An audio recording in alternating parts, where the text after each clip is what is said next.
Keesokan harinya, 10 Desember 1945, 3 pesawat tempur Angkatan Udara Inggris membombardir Cibadak. Serangan udara itu adalah bentuk serangan balasan dari sekutu. Namun tampaknya markas besar sekutu salah sasaran.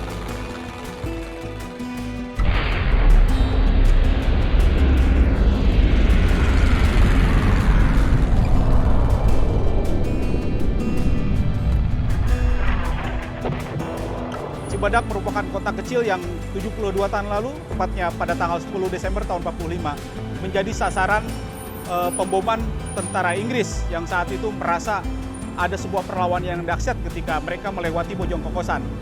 Tetapi dalam kenyataannya, Cibadak pada saat itu bukan merupakan basis perlawanan para pejuang Indonesia yang saat itu melakukan penjegatan terhadap konvoi pasukan Inggris yang datang dari arah Bogor. Pada saat 3 pesawat tempur Inggris melakukan pemboman di Cibadak ini, yang ada adalah rakyat sipil dan tidak ada sama sekali tentara.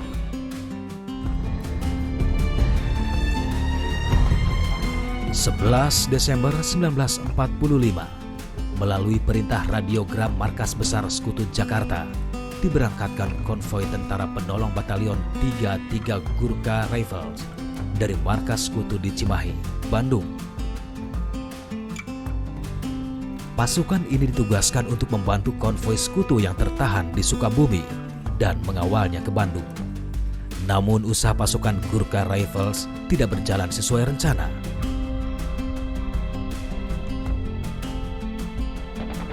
Hampir sama nasibnya seperti pasukan Judge, mereka terus diserang oleh para pejuang.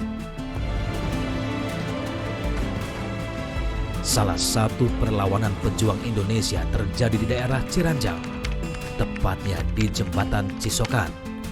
Pasukan pejuang Indonesia menghadang para Gurkha. Inilah Jembatan Cisokan Lama, sebuah kesatuan elit Inggris bernama Rajputana Rifle dihadang oleh pasukan-pasukan Indonesia yang bertahan di tebing-tebing ini. Mereka menggunakan bukan hanya pasukan infanteri, tapi juga ada rombongan kavaleri yang menyertai mereka. Anda bayangkan pasukan-pasukan kita bertahan di tebing-tebing itu, lalu memberikan tembakan ke bawah. Jadi diceritakan dalam buku The Fighting itu, begitu sebuah tank datang dari arah Bandung menuju ke arah sini, itu sudah terkena ranjau dan meledak begitu saja. Diiringi dengan sorak-sorai dari pasukan-pasukan kita yang bertahan di sana dan bertahan juga di sebelah sana. Mereka bergerak menyerbu dan terjadi pertempuran yang sangat seru pada waktu itu. Korban-korban banyak berjatuhan dan itu menyebabkan mereka tertahan untuk beberapa jam di Jembatan Cisokan Lama ini.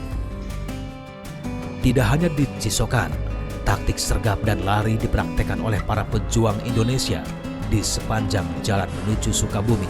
Sudah tentu, pasukan Gurkha kewalahan menghadapi serangan bertubi-tubi. Setelah berhasil berjalan perlahan-lahan, dengan terus dihujani serangan di setiap titik yang tak terduga, menjelang malam, pasukan Gurkha akhirnya dapat bergabung dengan konvoi pertama di bawah Batalion Judge. 2 kelompok ini memilih bertahan di dalam kota. Mereka menolak untuk melanjutkan perjalanan sebelum ada jaminan keamanan dari markas pusat sekutu. Markas Besar Sekutu memutuskan untuk menangguhkan keberangkatan konvoi dari Sukabumi menuju Bandung. Lobi diplomatik dilakukan Markas Besar Sekutu ke Perdana Menteri Sultan Syahrir, namun pemerintah Indonesia tetap pada pendiriannya bahwa Indonesia akan membantu misi internasional sekutu dengan catatan melibatkan tentara keamanan rakyat. Kekalahan yang dialami tentara Inggris ini akhirannya membuat mereka terpojok. Untuk itu mereka mengajak damai, berunding, dan mencari kemungkinannya untuk bekerja sama. Arogansi tentu saja hilang atau berkurang banyak lah. Dan kepedulian pemerintah pusat juga dalam hal ini cukup besar. Mereka mendorong agar hal tersebut terjadi. Tetapi hal ini tidak berlangsung lama, karena pada tahun 1946 pada bulan Maret terjadi lagi konflik. Demikian kondisinya keadaan tersebut.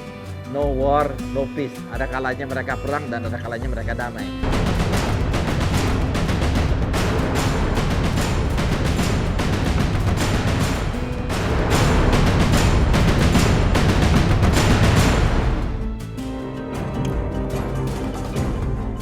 Tidak ada masa damai yang abadi setelah pertempuran hebat di bulan Desember 1945.